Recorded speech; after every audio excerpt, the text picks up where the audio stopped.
ayay guutada loogu magac daray Heliya ee ilaa kunka ku dhaweey ka tirsan ciidanka Djibouti ee dhawaanta u anbabaxaysa dalka Soomaaliya waxa uu joogay madaxweynaha dalka Jamhuuriyadda Djibouti mudane Ismaaciil Cumar Geele oo ay weheliyaan ra'iisul wasaare Daleyta Maxamed Daleyta iyo wasiirka gaashaandhigga madaxweyne Ismaaciil Cumar Geele iyo mas'uuliyiinta ayaa ugu horeyntii ay salaan sharaf ka qaateen qaar ka mid ah cutubyada ciidanka oo goobtaasi ku sugnaa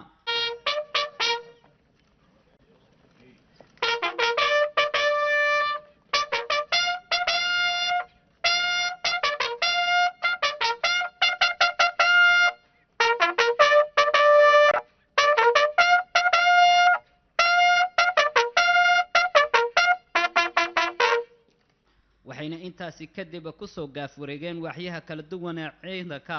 oo halkaasi iyagu salaamo kala duwan kaga qaatay madaxweyne Ismaaciil Cumar Geele iyo mas'uuliyiintii kale xanadada Djibouti guutada hilbati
waxaana halkaasi ku soo bandhigay heese kala duwan kooxda xarbi ee dhinaca fanka u qaabilsan ciidanka qalabka sida